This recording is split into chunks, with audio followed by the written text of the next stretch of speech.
नमस्कार, मैं स्वाति आपके अपने चैनल इंडियन माइथोलॉजिकल स्टोरीज में आप सभी का स्वागत करती हूँ। आज हम शिव पुराण की रुद्र संहिता के 6ठे अध्याय से शुरुआत करेंगे। इस अध्याय में महाप्रलय काल में केवल सद्ब्रह्मा की सत्ता का प्रतिपादन, उस निर्गुण निराकार ब्रह्मा से ईश्वर मूर्ति का प्रकाट्य, सदाशिव द्वारा स्वरूप भूता शक्ति का प्रकटीकरण, उन दोनों के द्वारा उत्तम क्षेत्र का प्रादुर्भाव, शिव के वामांग से परम पुरुष का आविर्भाव तथा उनके सकाश से प्राकृत तत्वों की क्रमशः उत्पत्ति का वर्णन सुनेंगे। ब्रह्मा जी ने कहा, ब्राह्मण देव शिरोमणे, तुम सदा समस्त जगत के उपकार में ही लगे रहते हो। तुमने लोगों के हित की कामना से यह बहुत उत्तम बात पूछी है, जिसके सुनने से संपूर्ण लोगों के समस्त पापों का क्षय हो जाता है। उस अनामय शिव तत्व में तुमसे वर्णन करता हूँ। शिव तत्व का स्वरूप बड़ा ही उत्कृष्ट और अद्भुत है। जिस समय समस्त चराचर जगत नष्ट हो गया था, सर्वत्र केवल अंधकार ही अंधकार था। न सूर्य दिखाई देते थे, न चंद्रमा। अन्य ग्रहों और नक्षत्रों का भी पता नहीं था। न दिन होता था, न रात। अग्नि, पृथ्वी, वायु और जल की भी सत्ता नहीं थी। प्रधान तत्व अव्याकृत प्रकृति से रहित सूना आकाश मात्र शेष था। दूसरे किसी तेज की उपलब्धि नहीं होती थी। अदृष्ट आदि का भी अस्तित्व नहीं था। शब्द और स्पर्श भी साथ छोड़ चुके थे। गंध और रूप की भी अभिव्यक्ति नहीं होती थी। रस का भी अभाव हो गया था। दिशाओं का भी भान नहीं होता था। इस प्रकार सब और निरंतर सूची भेद घोर अंधकार फैला हुआ था। उस समय तत्सव ब्रह्मा, इस श्रुति में जो सत सुना जाता है, एकमात्र वही शेष था। जब यह, वह, ऐसा, जो इत्यादि रूप से निर्दिष्ट होने वाला भावनात्मक जगत नहीं था, उस समय एकमात्र वह सत ही शेष था, जिसे योगी जन अपने हृदय काश के भीतर निरंतर देखते हैं। वह सतत्व मन का विषय नहीं है। वाणी की भी वहां तक कभी पहुंच नहीं होती। वह नाम तथा रूप रंग से भी शून्य है। वह न स्थूल है, न कृश, न ह्रस्व, न दीर्घ तथा न लघु है, न गुरु है। उसमें न कभी वृद्धि होती है, न ह्रास। श्रुति भी उसके विषय में चकित भाव से है इतना ही कहती है, अर्थात उसकी सत्ता मात्र का ही निरूपण कर पाती है। उसका कोई विशेष विवरण देने में असमर्थ हो जाती है। वह सत्य, ज्ञान स्वरूप, अनंत, परमानंदमय, परम ज्योति स्वरूप, अप्रमेय, आधार रहित, निर्विकार, निराकार, निर्गुण, योगी गम्य, सर्वव्यापी, सबका एकमात्र कारण, निर्विकल्प, निरारंभ, माया शून्य, उपद्रव रहित, अद्वितीय, अनादि, अनंत, संकोच विकार से शून्य तथा चिन्मय है। जिस परब्रह्म के विषय में ज्ञान और अज्ञान से पूर्ण उक्तियों द्वारा इस प्रकार ऊपर बताए अनुसार विकल्प किए जाते हैं, उनसे कुछ काल के बाद अर्थात सृष्टि का समय आने पर द्वितीय की इच्छा प्रकट की। उसके भीतर एक से अनेक होने का संकल्प उदित हुआ। तब उस निराकार परमात्मा ने अपनी लीला शक्ति से अपने लिए मूर्ति अर्थात आकार की कल्पना की। वह मूर्ति संपूर्ण ऐश्वर्य गुणों से संपन्न, सर्व ज्ञानमयी, शुभ स्वरूपा, सर्वव्यापिनी, सर्वरूपा, सर्वदर्शिनी, सर्वकारिणी, सबकी एकमात्र वंदनीया, सर्वाद्या, सब कुछ देने वाली और संपूर्ण संस्कृतियों का केंद्र थी। उस शुद्ध रूपिणी ईश्वर मूर्ति की कल्पना करके वह अद्वितीय, अनादि, अनंत, सर्व प्रकाशक, चिन्मय, सर्वव्यापी और अविनाशी परब्रह्म अंतर रहित हो गया। जो मूर्ति रहित परब्रह्म है, उसी की मूर्ति अर्थात चिन्मय आकार भगवान सदाशिव है। अवार्चिन और प्राचीन विद्यमान उन्हीं को ईश्वर कहते हैं। उस समय एकाकी रहकर स्वेच्छानुसार विहार करने वाले उन सदाशिव ने अपने विग्रह से स्वयं ही एक स्वरूप भूता शक्ति की सृष्टि की, जो उनके अपने श्री अंग से कभी अलग होने वाली नहीं थी। उस पराशक्ति को प्रधान, प्रकृति, गुणवती, माया, बुद्धि तत्व की जननी तथा विकार रहित बताया गया है। वह शक्ति अंबिका कही गई है। उसी को प्रकृति, सर्वेश्वरी, त्रिदेव जननी, नित्या और मूल कारण भी कहते हैं। सदाशिव द्वारा प्रकट की गई उस शक्ति की 8 भुजाएं हैं। उस शुभ लक्षणा देवी की मुख की शोभा विचित्र है। वह अकेली ही अपने मुखमंडल में सदा एक सहस्र चंद्रमाओं की कांति धारण करती है। नाना प्रकार के आभूषण उसके श्री अंगों की शोभा बढ़ाते हैं। वह देवी नाना प्रकार की गतियों से संपन्न है और अनेक प्रकार के अस्त्र शस्त्र धारण करती है। उसके खुले हुए नेत्र खिले हुए कमल के समान जान पड़ते हैं। वह अचिंत्य तेज से जगमगाती है तथा सबकी योनि है और सदा उद्यमशील रहती है। एकाकिनी होने पर भी वह माया संयोगवशात अनेक हो जाती है। वे जो सदाशिव हैं उन्हें परम पुरुष ईश्वर, शिव, शंभु और महेश्वर कहते हैं। वे अपने मस्तक पर आकाश गंगा को धारण करते हैं। उनके भाल देश में चंद्रमा शोभा पाते हैं। उनके 5 मुख हैं और प्रत्येक मुख में 3-3 नेत्र हैं। उनका चित्त सदा प्रसन्न रहता है। वे 10 भुजाओं से युक्त और त्रिशूलधारी है। उनके श्री अंगों की प्रभा कर्पूर के समान श्वेत गौर है। वे अपने सारे अंगों में भस्म रमाए रहते हैं। उन काल रूपी ब्रह्मा ने एक ही समय शक्ति के नाथ शिवलोक नामक क्षेत्र का निर्माण किया था। उस उत्तम क्षेत्र को ही काशी कहते हैं। वह परम निर्वाण या मोक्ष का स्थान है जो सबके ऊपर विराजमान है। वे प्रियतम रूप शक्ति और शिव जो परमानंद स्वरूप है उस मनोरम क्षेत्र में नित्य निवास करते हैं। काशीपुरी परमानंद रूपिणी है। मुने, शिव और शिवा ने प्रलय काल में भी कभी उस क्षेत्र को अपने सानिध्य से मुक्त नहीं किया है। इसलिए विद्यमान पुरुष उसे अविमुक्त क्षेत्र के नाम से भी जानते हैं। वह क्षेत्र आनंद का हेतु है, इसलिए पिनाकधारी शिव ने पहले उसका नाम आनंदवन रखा था। उसके बाद वह अविमुक्त के नाम से प्रसिद्ध हुआ। देवर्षे, एक समय उस आनंद वन में रमण करते हुए शिवा और शिव के मन में यह इच्छा हुई कि किसी दूसरे पुरुष की भी सृष्टि करनी चाहिए, जिस पर यह सृष्टि संचालन का महान भार रखकर हम दोनों केवल काशी में रहकर इच्छानुसार विचरे और निर्वाण धारण करें। वही पुरुष हमारे अनुग्रह से सदा सबकी सृष्टि करे, पालन करे और वही अंत में सबका संहार भी करे। यह चित्त एक समुद्र के समान है। इसमें चिंता की उत्ताल तरंगे उठ उठकर इसे चंचल बनाए रहती हैं।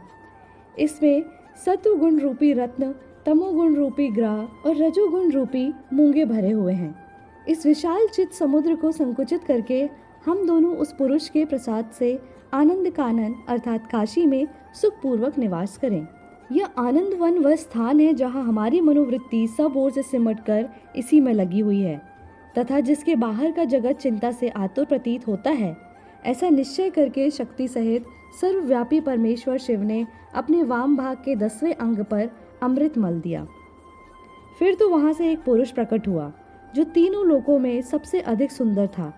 वह शांत था, उसमें सत्व गुण की अधिकता थी तथा वह गंभीरता का अथाह सागर था। मुने, क्षमा नामक गुण से युक्त उस पुरुष के लिए ढूंढने पर भी कहीं कोई उपमा नहीं मिलती थी। उसकी कांति इंद्रनील मणि के समान श्याम थी। उसके अंग अंग से दिव्य शोभा छिटक रही थी और नेत्र प्रफुल्ल कमल के समान शोभा पा रहे थे। श्री अंगों पर स्वर्ण की सी कांति देने वाले 2 सुंदर रेशमी पीतांबर शोभा दे रहे थे। किसी से भी पराजित न होने वाला वह वीर पुरुष अपने प्रचंड भुजदंडों से सुशोभित हो रहा था।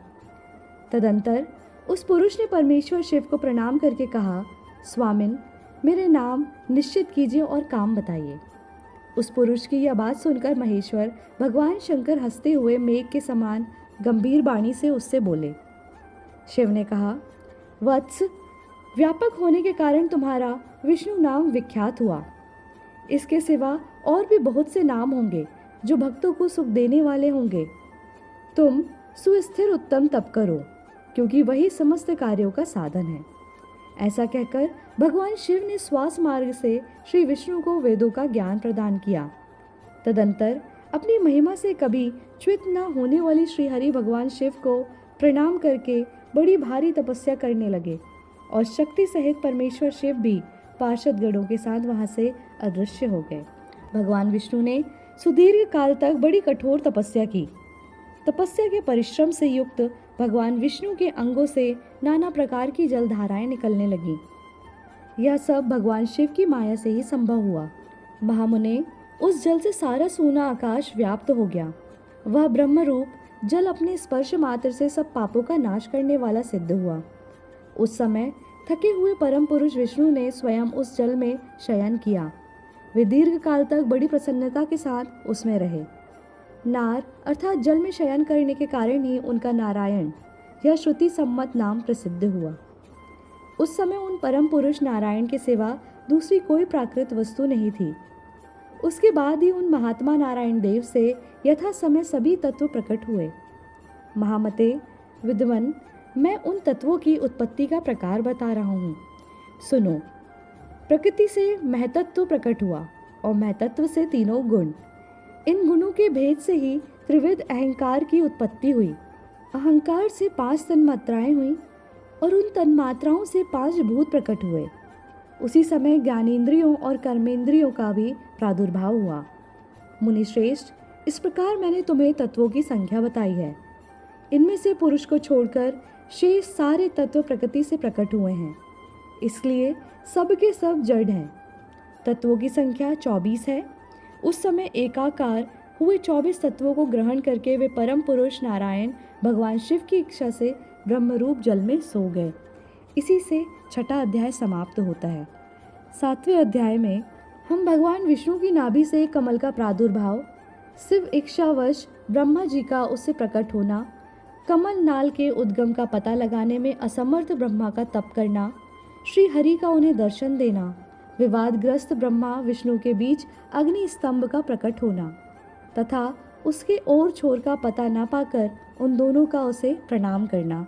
ब्रह्मा जी कहते हैं, देवर्षि, जब नारायण देव जल में शयन करने लगे उस समय उनकी नाभि से भगवान शंकर की इच्छावश सहसा एक उत्तम कमल प्रकट हुआ, जो बहुत बड़ा था। उसमें असंख्य नाल दंड थे। उसकी कांति कनेर के फूल के समान पीले रंग की थी तथा उसकी लंबाई और ऊंचाई भी अनंत योजन थी। वह कमल करोड़ों सूर्यों के समान प्रकाशित हो रहा था। सुंदर होने के साथ ही संपूर्ण तत्वों से युक्त था और अत्यंत अद्भुत, परम रमणीय, दर्शन के योग्य तथा सबसे उत्तम था। तत्पश्चात कल्याणकारी परमेश्वर सांब सदाशिव ने पूर्ववत प्रयत्न करके मुझे अपने दाहिने अंग से उत्पन्न किया। मुने, उन महेश्वर ने मुझे तुरंत ही अपनी माया से मोहित करके नारायण देव के नाभि कमल में डाल दिया और लीला पूर्वक मुझे वहां से प्रकट किया। इस प्रकार उस कमल से पुत्र के रूप में मुझ हिरण्यगर्भ का जन्म हुआ। मेरे 4 मुख हुए और शरीर की कांति लाल हुई। मेरे मस्तक त्रिपुंड की रेखा से अंकित थे। तात भगवान शिव की माया से मोहित होने के कारण मेरी ज्ञान शक्ति इतनी दुर्बल हो रही थी कि मैंने उस कमल के सिवा दूसरे किसी को अपने शरीर का जनक या पिता नहीं जाना। मैं कौन हूँ, कहाँ से आया हूँ, मेरा कार्य क्या है, मैं किसका पुत्र होकर उत्पन्न हुआ हूँ और किसने इस समय मेरा निर्माण किया है। इस प्रकार संशय में पड़े हुए मेरे मन में यह विचार उत्पन्न हुआ, मैं किस लिए मुँह में पड़ा हूँ। जिसने मुझे उत्पन्न किया है उसका पता लगाना तो बहुत सरल है। इस कमल पुष्प का जो पत्र युक्त नाल है उसका उद्गम स्थान इस जल के भीतर नीचे की ओर है। जिसने मुझे उत्पन्न किया है वह पुरुष भी वही होगा, इसमें संशय नहीं है। ऐसा निश्चय करके मैंने अपने को कमल से नीचे उतारा। मुने, मैं उस कमल की एक एक नाल में गया और सैकड़ों वर्षों तक वहां भ्रमण करता रहा, किंतु कहीं भी उस कमल के उद्गम का उत्तम स्थान मुझे नहीं मिला। तब पुनः संशय में पड़कर मैं उस कमल पुष्प पर जाने को उत्सुक हुआ और नाल के मार्ग से उस कमल पर चढ़ने लगा। इस तरह बहुत ऊपर जाने पर भी मैं उस कमल के कोश को ना पा सका। उस दशा में मैं और भी मोहित हो उठा। मुने, उस समय भगवान शिव की इच्छा से परम मंगलमय उत्तम आकाशवाणी प्रकट हुई, जो मेरे मोह का विध्वंस करने वाली थी। उस वाणी ने कहा, तप अर्थात तपस्या करो। उस आकाशवाणी को सुनकर मैंने अपने जन्मदाता पिता का दर्शन करने के लिए उस समय पुनः प्रयत्न पूर्वक 12 वर्षों तक घोर तपस्या की। तब मुझ पर अनुग्रह करने के लिए ही 4 भुजाओं और सुंदर नेत्रों से सुशोभित भगवान विष्णु वहां सहसा प्रकट हो गए। उन परम पुरुष ने अपने हाथों में शंख, चक्र, गदा और पद्म धारण कर रखे थे। उनके सारे अंग सजल जलधर के समान श्याम कांति से सुशोभित थे। उन परम प्रभु ने सुंदर पीतांबर पहन रखा था। उनके मस्तक आदि अंगों में मुकुट आदि महामूल्यवान आभूषण शोभा पाते थे। उनका मुखारविंद प्रसन्नता से खिला हुआ था। मैं उनकी छवि पर मोहित हो रहा था। वे मुझे करोड़ों कामदेवों के समान मनोहर दिखाई दिए। उनका वह अत्यंत सुंदर रूप देखकर मुझे बड़ा आश्चर्य हुआ। वे सावली और सुनहरी आभा से उद्भासित हो रहे थे। उस समय उन सत्स्वरूप सर्वात्मा 4 भुजा धारण करने वाले महाबाहु नारायण देव को वहाँ उस रूप में अपने साथ देखकर मुझे बड़ा हर्ष हुआ। तदंतर उन नारायण देव के साथ मेरी बातचीत आरंभ हुई। भगवान शिव की लीला से वहाँ हम दोनों में कुछ विवाद छिड़ गया। इसी समय हम लोगों के बीच एक महान अग्नि स्तंभ अर्थात ज्योतिर्मय लिंग प्रकट हुआ। मैंने और श्री विष्णु ने क्रमशः ऊपर और नीचे जाकर उसके आदि अंत का पता लगाने के लिए बड़ा प्रयत्न किया, परंतु हमें कहीं भी उसका छोर नहीं मिला। मैं थककर ऊपर से नीचे लौट आया और भगवान विष्णु भी उसी तरह नीचे से ऊपर आकर मुझसे मिले। हम दोनों शिव की माया से मोहित थे। श्री हरि ने मेरे साथ आगे पीछे और अगल बगल से परमेश्वर शिव को प्रणाम किया।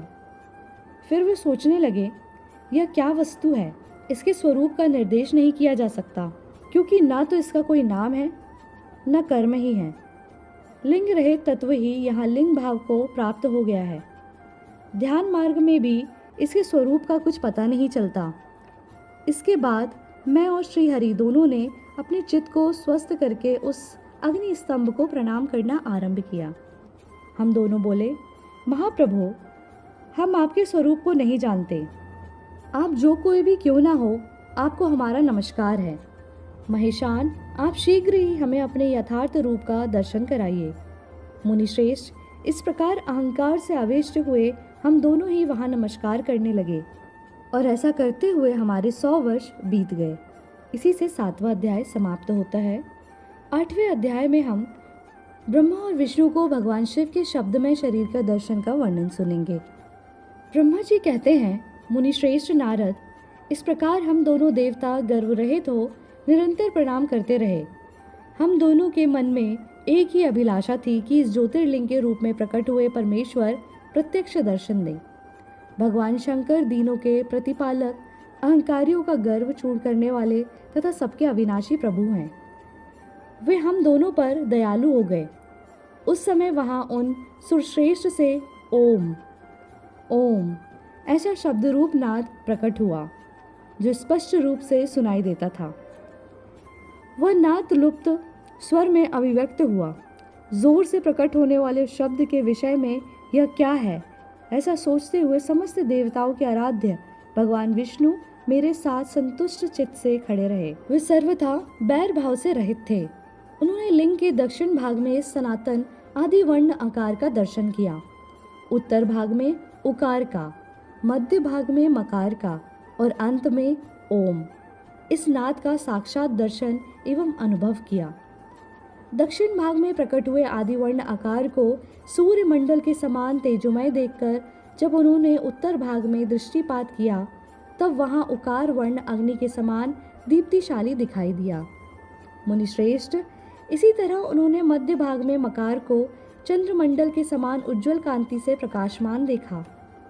तदंतर जब उसके ऊपर दृष्टि डाली, तब शुद्ध स्फटिक मणि के समान निर्मल भाव से युक्त तुर्यातीत अमल निष्कल निरूप द्रव निर्द्वंद आद्वितीय शून्यमय वाया और अभ्यांतर के भेद से रहित बाह्यांतर भेद से युक्त जगत के भीतर और बाहर स्वयं ही स्थित आदि मध्य और अंत से रहित आनंद के आदि कारण तथा सबके परम आश्रय सत्य आनंद एवं अमृत स्वरूप पर ब्रह्म का साक्षात्कार किया।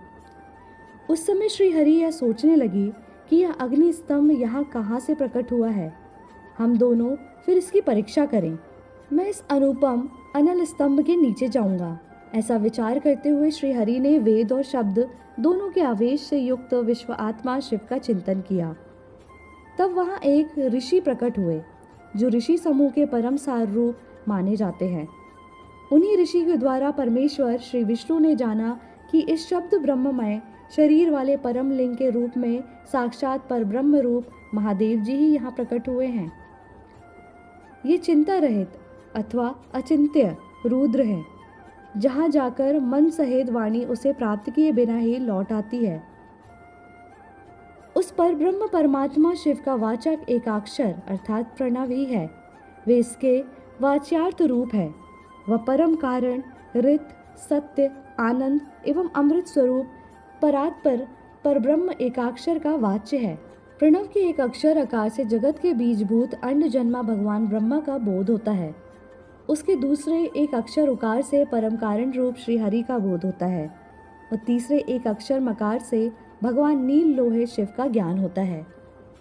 अकार सृष्टि करता है, उकार मोह में डालने वाला है और मकार नित्य अनुग्रह करने वाला है। मकार बुद्ध सर्वव्यापी शिव बीजी बीज मात्र के स्वामी हैं और अकार संज्ञक मुझ ब्रह्मा को बीज कहते हैं। उकार नामधारी श्री हरि योनि है। प्रधान और पुरुष के भी ईश्वर जो महेश्वर है वे बीजी बीज और योनि भी हैं। उन्हीं को नाद कहा गया है, अर्थात उनके भीतर सबका समावेश है। बीजी अपनी इच्छा से ही अपने बीज को अनेक रूपों में विभक्त करके स्थित है। इन बीजी भगवान महेश्वर के लिंग से आकार रूप बीज प्रकट हुआ, जो उकार रूप योनि में स्थापित होकर सब ओर बढ़ने लगा। वह स्वर्णमय अंड के रूप में ही बताने योग्य था। उसका और कोई विशेष लक्षण नहीं लक्षित होता था। वह दिव्य अंड अनेक वर्षों तक जल में ही स्थित रहा। तदंतर 1000 वर्ष के बाद उस अंड के 2 टुकड़े हो गए। जल में स्थित हुआ वह अंड अजन्मा ब्रह्मा जी की उत्पत्ति का स्थान था और साक्षात महेश्वर के आघात से ही फूटकर 2 भागों में बट गया था।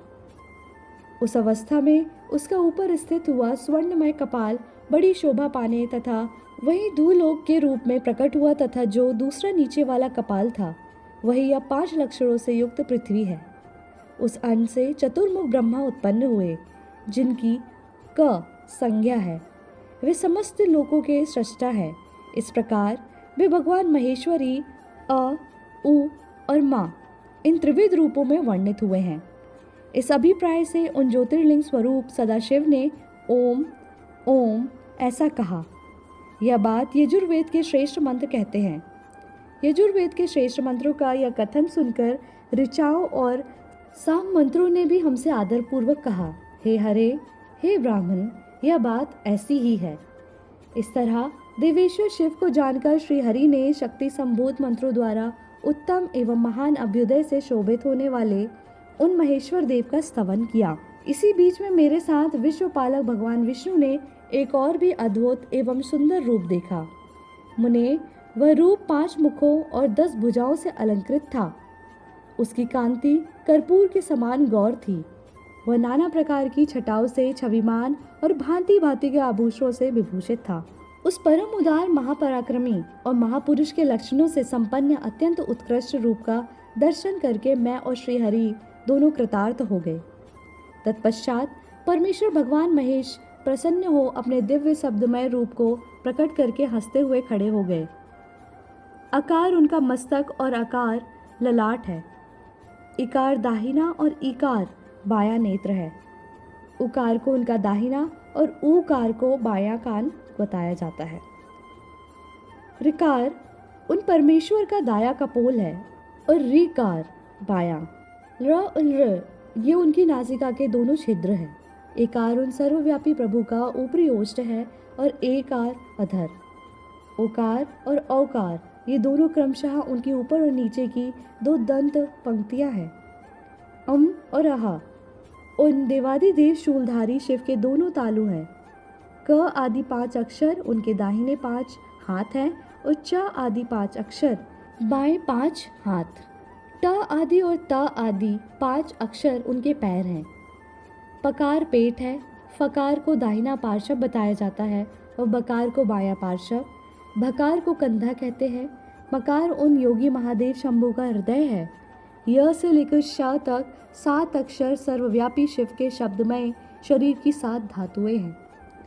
हकार उनकी नाभि है और शकार मेढ़ अर्थात मूत्र इंद्रिय कहा गया है। इस प्रकार निर्गुण एवं गुण स्वरूप परमात्मा के शब्दमय रूप को भगवती उमा के साथ देखकर मैं और श्री हरि दोनों कृतार्थ हो गए। इस तरह शब्द ब्रह्ममय शरीरधारी महेश्वर शिव का दर्शन पाकर मेरे साथ श्री हरि ने उन्हें प्रणाम किया और पुनः ऊपर की ओर देखा। उस समय उन्हें 5 कलाओं से युक्त ओमकार जनित मंत्र का साक्षात्कार हुआ। तत्पश्चात महादेव जी का ओम ओम तत्वमसि यह महावाक्य दृष्टिगोचर हुआ, जो परम उत्तम मंत्र रूप है तथा शुद्ध स्फटिक के समान निर्मल है। फिर संपूर्ण धर्म और अर्थ का साधक तथा बुद्धि स्वरूप गायत्री नामक दूसरा महान मंत्र लक्षित हुआ, जिसमें 24 अक्षर है तथा जो चारों पुरुषार्थ रूपी फल देने वाला है। तत्पश्चात मृत्युंजय मंत्र, फिर पंचाक्षर मंत्र तथा दक्षिणामूर्ति संज्ञक चिंतामणि मंत्र का साक्षात्कार हुआ। इस प्रकार 5 मंत्रों की उपलब्धि करके भगवान श्री हरि उनका जाप करने लगे। तदंतर ऋक, यजु और साम, ये जिनके रूप हैं, जो ईशो के मुकुटमणि ईशान हैं, जो पुरातन पुरुष हैं, जिनका हृदय अघोर अर्थात सौम्य है, जो हृदय के प्रिय लगने वाले सर्वगुहा सदाशिव हैं, जिनके चरण वाम परम सुंदर हैं, जो महान देवता हैं और महान सर्पराज को आभूषण के रूप में धारण करते हैं, जिनके सभी ओर पैर और सभी ओर नेत्र हैं, जो मुझ ब्रह्मा के भी अधिपति, कल्याणकारी तथा सृष्टि पालन एवं संहार करने वाले हैं, उन वरदायक शाम्ब शिव को मेरे साथ भगवान विष्णु ने प्रिय वचनों द्वारा संतुष्ट चित्त से स्तवन किया। इसी से 8वां अध्याय समाप्त होता है। 9वें अध्याय में उमा सहित भगवान शिव का प्राकट्य, उनके द्वारा अपने स्वरूप का विवेचन तथा ब्रह्मा आदि तीनों देवताओं की एकता का प्रतिपादन सुनेंगे। ब्रह्मा जी कहते हैं, नारद, भगवान विष्णु के द्वारा की हुई अपनी स्तुति सुनकर करुणानिधि महेश्वर बड़े प्रसन्न हुए और उमा देवी के साथ सहसा वहां प्रकट हो गए। उस समय उनके 5 मुख और प्रत्येक मुख में 3-3 नेत्र शोभा पाते थे। भाल देश में चंद्रमा का मुकुट सुशोभित था। सिर पर जटा धारण किए गौरव वर्ण विशाल ने शिव ने अपने संपूर्ण अंगों में विभूति लगा रखी थी। उनकी 10 भुजाएं थी, कंठ में नील चिन्ह था। उनके श्री अंग समस्त आभूषणों से विभूषित थे। उन सर्वांग सुंदर शिव के मस्तक भस्ममय त्रिपुंड से अंकित थे। ऐसे विशेषणों से युक्त परमेश्वर महादेव जी को भगवती उमा के साथ उपस्थित देख मैंने और भगवान विष्णु ने पुनः प्रिय वचनों द्वारा उनकी स्तुति की। तब पापहारी करुणा कर भगवान महेश्वर ने प्रसन्नचित होकर उन विष्णु देव को स्वास रूप से वेद का उपदेश दिया। मुने, उनके बाद शिव ने परमात्मा श्री हरि को गुहा ज्ञान प्रदान किया। फिर उन परमात्मा ने कृपा करके मुझे भी वह ज्ञान दिया। वेद का ज्ञान प्राप्त करके कृतार्थ हुए भगवान विष्णु ने मेरे साथ हाथ जोड़कर महेश्वर को नमस्कार करके पुनः उनसे पूजन की विधि बताने तथा सत उपदेश देने के लिए प्रार्थना की। ब्रह्मा जी कहते हैं, मुने, श्री हरि की यह बात सुनकर अत्यंत प्रसन्न हुए कृपा निधान भगवान शिव ने प्रीति पूर्वक यह बात कही। श्री शिव बोले, सुश्रेष्ठ गण, मैं तुम दोनों की भक्ति से निश्चय ही बहुत प्रसन्न हूँ। तुम लोग मुझ महादेव की ओर देखो। इस समय तुम्हें मेरा स्वरूप जैसा दिखाई देता है वैसे ही रूप का प्रयत्न पूर्वक पूजन चिंतन करना चाहिए। तुम दोनों महाबली हो और मेरी स्वरूप भूता प्रकृति से प्रकट हुए हो। मुझ सर्वेश्वर के दाएं बाएं अंगों से तुम्हारा आविर्भाव हुआ है। यह लोक पितामह ब्रह्मा मेरे दाहिने पार्श्व से उत्पन्न हुए हैं और तुम विष्णु मुझ परमात्मा के वाम पार्श्व से प्रकट हुए हो।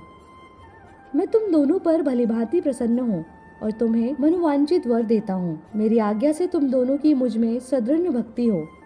ब्राह्मण, तुम मेरी आज्ञा का पालन करते हुए जगत की सृष्टि करो और वत्स विष्णु, तुम इस चराचर जगत का पालन करते रहो। हम दोनों से ऐसा कहकर भगवान शंकर ने हमें पूजा की उत्तम विधि प्रदान की, जिसके अनुसार पूजित होने पर वे पूजक को अनेक प्रकार के फल देते हैं। शंभु की उपयुक्त बात सुनकर मेरे सहित श्री हरि ने महेश्वर को हाथ जोड़ प्रणाम करके कहा। भगवान विष्णु बोले, प्रभो, यदि हमारे प्रति आपके हृदय में प्रीति उत्पन्न हुई है और यदि आप हमें वर देना आवश्यक समझते हैं तो हम यही वर मांगते हैं कि आप में हम दोनों की सदा अनन्य एवं अविचल भक्ति बनी रहे। ब्रह्मा जी कहते हैं, मुने, श्री हरि की यह बात सुनकर भगवान हर ने पुनः मस्तक झुकाकर प्रणाम करके हाथ जोड़े खड़े हुए उन नारायण देव से स्वयं कहा। श्री महेश्वर बोले, मैं सृष्टि पालन और संहार का करता हूँ, सगुण और निर्गुण हूँ तथा सच्चिदानंद आनंद स्वरूप निर्विकार पर ब्रह्म परमात्मा हूँ। विष्णु, सृष्टि रक्षा और प्रलयकाल रूप गुणों अथवा कार्यों के भेद से मैं ही ब्रह्मा, विष्णु और रुद्र नाम धारण करके 3 स्वरूपों में विभक्त हुआ हूँ। हरे, वास्तव में मैं सदा निष्कल हूँ। विष्णु, तुमने और ब्रह्मा ने मेरे अवतार के निमित्त जो स्तुति की है, तुम्हारी उस प्रार्थना को मैं अवश्य सच्ची करूँगा, क्योंकि मैं भक्त वत्सल हूँ। ब्राह्मण, मेरा ऐसा ही परम उत्कृष्ट रूप तुम्हारे शरीर से इस श्लोक में प्रकट होगा, जो नाम से रुद्र कहलाएगा। मेरे अंश से प्रकट हुए रुद्र की सामर्थ्य मुझसे कम नहीं होगी। जो मैं हूँ वही यह रुद्र है। पूजा की विधि विधान की दृष्टि से भी मुझ में और उसमें कोई अंतर नहीं है। जैसे ज्योति का जल आदि के साथ संपर्क होने पर भी उसमें स्पर्श दोष नहीं लगता, उसी प्रकार मुझ निर्गुण परमात्मा को भी किसी के संयोग से बंधन नहीं प्राप्त होता। यह मेरा शिवरूप है। जब रुद्र प्रकट होंगे तब वे भी शिव के ही तुल्य होंगे। महामुने, उनमें और शिव में परायपन का भेद नहीं करना चाहिए। वास्तव में एक ही रूप सब जगत में व्यवहार निर्वाह के लिए दो रूपों में विभक्त हो गया है। अतः शिव और रुद्र में कभी भेद बुद्धि नहीं करनी चाहिए। वास्तव में सारा दृश्य ही मेरे विचार से शिवरूप है। मैं, तुम, ब्रह्मा तथा जो ये रुद्र प्रकट होंगे वे सबके सब एक रूप है और इसमें कोई भेद नहीं है। भेद मानने पर अवश्य ही बंधन होगा, तथापि मेरा शिव रूप ही सनातन है। यही सदा सब रूपों का मूलभूत कहा गया है। यह सत्य, ज्ञान एवं अनंत ब्रह्मा है। ऐसा जानकर सदा मन से मेरे यथार्थ स्वरूप का दर्शन करना चाहिए। ब्राह्मण, सुनो, मैं तुम्हें एक गोपनीय बात बता रहा हूँ। मैं स्वयं ब्रह्मा जी की प्रकृति से प्रकट होऊंगा।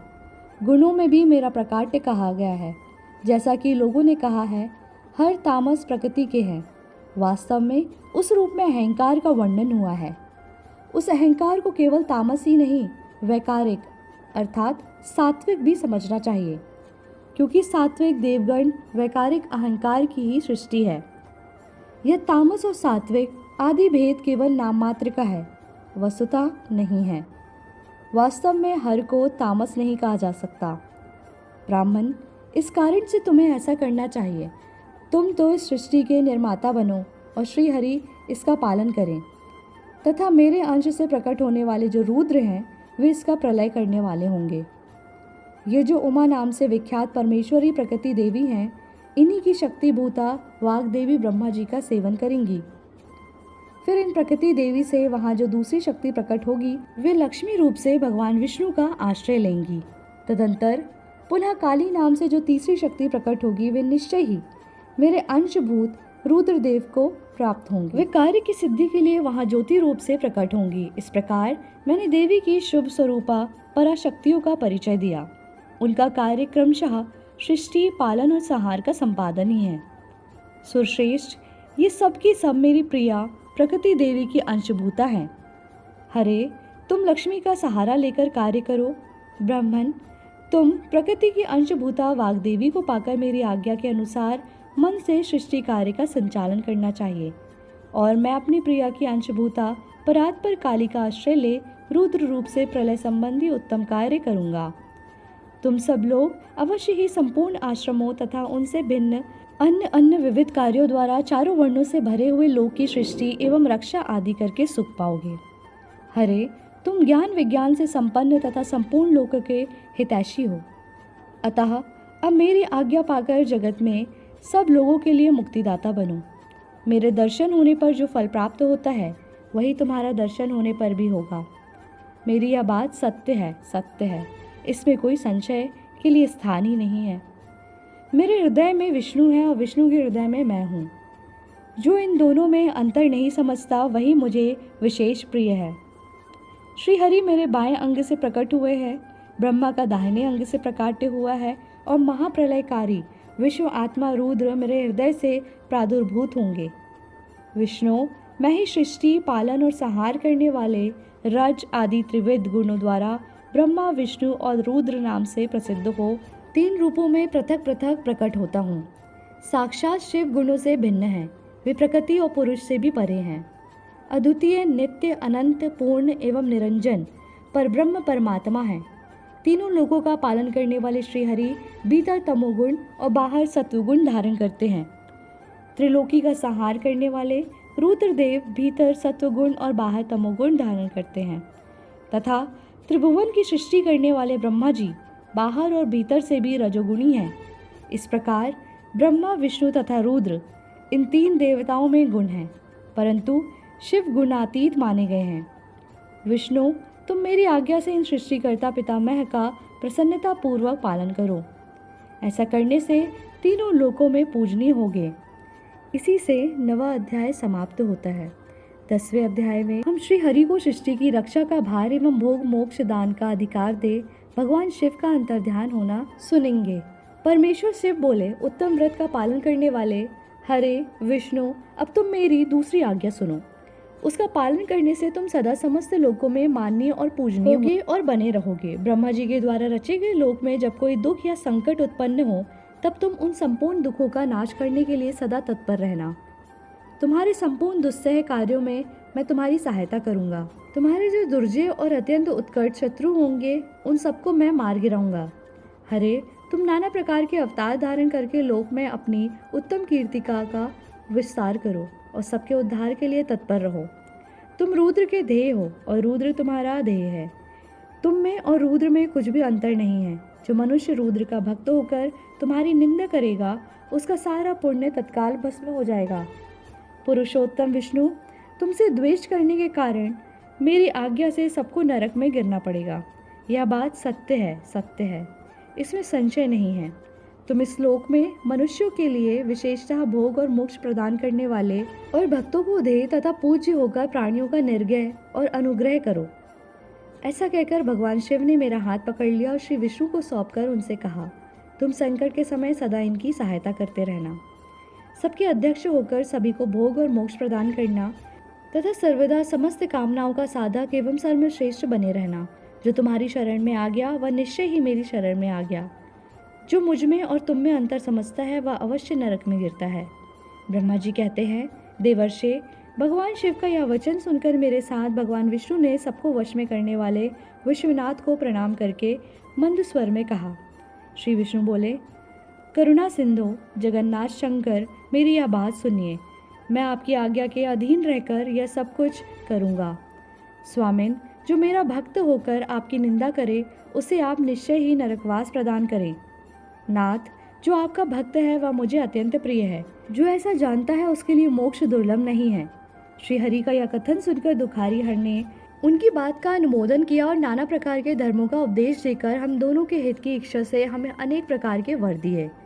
इसके बाद भक्त वत्सल भगवान शंभु कृपा पूर्वक हमारी ओर देखकर हम दोनों के देखते देखते सहसा वहीं अंतर्ध्यान हो गए। तभी से इस श्लोक में लिंग पूजा का विधान चालू हुआ है। लिंग में प्रतिष्ठित भगवान शिव भोग और मोक्ष देने वाले हैं। शिवलिंग की जो वेदी या अर्धा है वह महादेवी का स्वरूप है और लिंग साक्षात महेश्वर का लय का अधिष्ठान होने के कारण भगवान शिव को लिंग कहा गया है, क्योंकि उन्हीं में निखिल जगत का लय होता है। महामुने, जो शिवलिंग के समीप कोई कार्य करता है उसके पुण्य फल का वर्णन करने की शक्ति मुझ में नहीं है। इसी से 10वां अध्याय समाप्त होता है। नेक्स्ट वीडियो में हम 11वें अध्याय में शिव पूजन की विधि तथा उसका फल जानेंगे।